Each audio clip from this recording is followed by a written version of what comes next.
First on 24 മൂന്നാമത്തെ ബലാത്സംഗ കേസിൽ രാഹുൽ മാങ്കൂട്ടത്തിൽ MLAക്ക് ജാമ്യം. പത്തനംതിട്ട ജില്ലാ സെഷൻസ് കോടതിയാണ് രാഹുലിന് ജാമ്യം അനുവദിച്ചത്. അറസ്റ്റിലായി 18 ദിവസത്തിന് ശേഷമാണ് രാഹുലിന് ജാമ്യം ലഭിക്കുന്നത്. ഷിജോ കുര്യൻ പത്തനംതിട്ടയിൽ നിന്ന് വിവരങ്ങൾ നൽകുകയായിരുന്നു. അതോടൊപ്പം തന്നെ ഷഫീദ് റാവുത്തർ ഞങ്ങളുടെ പ്രതിനിധി കൂടിയുണ്ട്. ഷഫീദ്, ആദ്യത്തെ രണ്ട് ബലാത്സംഗ കേസുകളിൽ ആദ്യത്തേതിൽ ഹൈക്കോടതി രാഹുൽ മാങ്കൂട്ടത്തിലിന്റെ അറസ്റ്റ് തടയുകയും രണ്ടാമത്തെ കേസിൽ തിരുവനന്തപുരം സെഷൻസ് കോടതി ജാമ്യം നൽകുകയും ചെയ്തു. ആദ്യ ബലാത്സംഗ കേസിൽ ഇന്നിപ്പോൾ ഹൈക്കോടതിയിൽ ഈ ജാമ്യാപേക്ഷ വീണ്ടും പരിഗണിക്കുന്ന ദിവസം കൂടിയാണ് ഇന്ന്. അതിനിടയിലാണ് ഇപ്പോൾ പത്തനംതിട്ട സെഷൻസ് കോടതി മൂന്നാമത്തെ ബലാത്സംഗ കേസിൽ ജാമ്യം അനുവദിച്ചിരിക്കുന്നത്. ഈ കേസിൽ കുറെ കൂടി ശക്തമായ ശാസ്ത്രീയ തെളിവുകളൊക്കെ രാഹുൽ മാങ്കൂട്ടത്തിനെതിരെ നിരത്തിയ കേസ് എന്ന പ്രത്യേകത ഈ മൂന്നാമത്തെ ബലാത്സംഗ കേസിലുണ്ടായിരുന്നു. അതിലിപ്പോൾ കോടതി ജാമ്യം നൽകിയിരിക്കുന്നു. അതിൽ രാഹുൽ മാങ്കൂട്ടത്തിലിന്റെ അഭിഭാഷകൻ മുന്നോട്ട് വെച്ച പ്രധാനപ്പെട്ട വാദം എന്നത് ഇത് ഉഭയസമ്മതപ്രകാരമുള്ള ബന്ധമാണ് ഉണ്ടായിരുന്നത്. അത് തെളിയിക്കുന്ന ഡിജിറ്റൽ രേഖകൾ കോടതിയിൽ ഹാജരാക്കുകയും ചെയ്തു. ഈ ഡിജിറ്റൽ രേഖകൾ പരിശോധിക്കാൻ കൂടുതൽ സമയം വേണം എന്ന് പ്രോസിക്യൂഷൻ പറയുകയും അത് അനുവദിച്ചുകൊണ്ടാണ് വിധി പറയൽ മാറ്റിവെക്കുകയൊക്കെ ചെയ്തത്. ഈ മൂന്ന് കേസുകളുടെയും കാര്യത്തിൽ രാഹുലിന്റെ വിധി സൂചിപ്പിക്കുന്നത് എന്താണ്? ഈ കേസിൽ രാഹുൽ നിരന്തരം അവകാശപ്പെടുന്നത് പോലെ മതിയായ തെളിവുകൾ ഇല്ലാതെ ഈ കേസ് വഴിമുട്ടുന്ന ഒരു സാഹചര്യം ഉണ്ടാകാൻ ഇടയുണ്ടോ? ഹാജിക്ക് ഈ കേസിൽ, അതായത് മൂന്നാമത്തെ ലൈംഗിക പീഡന കേസിൽ രാഹുൽ മാങ്കൂട്ടത്തിന് ഏറ്റവും കൂടുതൽ കുരുക്കായത് ശാസ്ത്രീയ തെളിവുകളാണ്. മാത്രവുമല്ല, ആ ക്രൈം നടന്നിട്ടുണ്ട് എന്ന് കണ്ടെത്താനുള്ള പ്രാഥമിക തെളിവ് ശേഖരണം അന്വേഷണ സംഘം നടത്തിയിരുന്നു. പ്രത്യേകിച്ച് തിരുവല്ലയിലെ ഹോട്ടലിൽ നടത്തിയ തെളിവെടുപ്പിൽ അവിടെ കണ്ടെത്തിയ രജിസ്റ്റർ അടക്കമുള്ള കാര്യങ്ങളാണ് രാഹുൽ മാങ്കൂട്ടത്തിന് കോടതിയിൽ, അതായത് ആദ്യ കോടതിയിൽ, തിരുവല്ല കോടതിയിൽ തിരിച്ചടിയായത്. മാത്രവുമല്ല, രാഹുൽ മാങ്കൂട്ടത്തിൽ അന്വേഷണവുമായി സഹകരിക്കുന്നില്ല എന്നുള്ള അന്വേഷണ സംഘത്തിന്റെ റിപ്പോർട്ടും പ്രോസിക്യൂഷന്റെ വാദവും കോടതി മുഖവിലക്കെടുത്തിരുന്നു.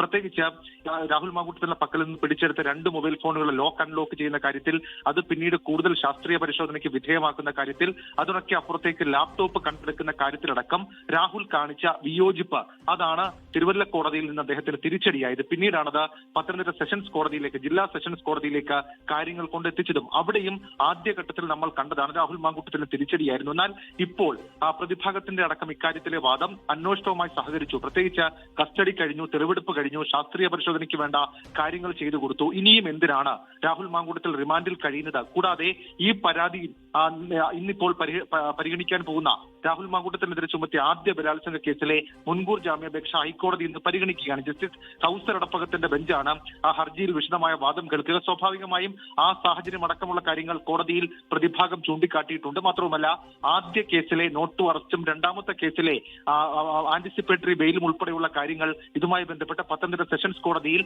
പ്രതിഭാഗം അവതരിപ്പിച്ചിരുന്നു. അപ്പോഴും പ്രോസിക്യൂഷൻ ഇക്കാര്യത്തിൽ പറഞ്ഞത് ഒരു ഹാബിച്വൽ ഒഫൻഡർ എന്ന രീതിയിൽ രാഹുൽ മാങ്കൂട്ടത്തിലിനെ ഈ കേസുമായി ബന്ധപ്പെട്ട് കൂടുതൽ ഫർദർ ഇൻവെസ്റ്റിഗേഷന് വേണ്ടി അദ്ദേഹം റിമാൻഡിൽ കഴിയുന്നത് നല്ലതാണ്. പ്രത്യേകിച്ച് MLA എന്ന് പറയപ്പെടുന്ന അധികാരം ഇപ്പോഴുമുള്ളയാളാണ് എന്നൊക്കെയുള്ള കാര്യങ്ങൾ പ്രോസിക്യൂഷൻ ഉയർത്തുകയും ചെയ്തിരുന്നു. പക്ഷെ നമ്മൾ ഓർക്കേണ്ടത്, ഏതാണ്ട് 2 ആഴ്ചയിലധികം സമയം, 18 ദിവസം രാഹുൽ മാങ്കൂട്ടത്തിൽ മാവേലിക്കര ജയിലിൽ കഴിഞ്ഞു.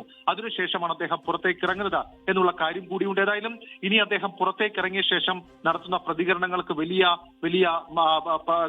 നിർണായകമായി മാറും. കാരണം അദ്ദേഹം ഇതുവരെയും കസ്റ്റഡിയിൽ തുടർന്ന സമയത്തും തെളിവെടുപ്പ് സമയത്തും മാധ്യമങ്ങളോട് അദ്ദേഹം ഒരു വാക്കുപോലും മിണ്ടാൻ തയ്യാറായില്ല എന്നുള്ളതാണ് ഏറ്റവും പ്രധാനം. കൂടാതെ മൂന്നാം ബലാത്സംഗ കേസിൽ അന്വേഷണ സംഘത്തിനും കോൺഫിഡൻസ് കൂടുതലായിരുന്നു. പ്രത്യേകിച്ച് ആദ്യഘട്ടത്തിൽ ഈ കേസ് ബേസ്ലെസ് ആണ്, അടിസ്ഥാനപരമായി നിലനിൽക്കില്ല, കാരണം പരാതിക്കാരി മൊഴിയിൽ നേരിട്ട് ഒപ്പിട്ടിട്ടില്ല എന്നൊക്കെയുള്ള വാദങ്ങൾ നമ്മൾ കേട്ടതാണ്. പക്ഷേ അതൊന്നും കോടതി പരിഗണിച്ചിരുന്നില്ല, ആ വിധത്തിൽ പരിഗണിച്ചിരുന്നില്ല എന്നുള്ളതാണ് ആ സമയത്തൊക്കെ നമുക്ക് മനസ്സിലാക്കാൻ കഴിഞ്ഞ കാര്യം.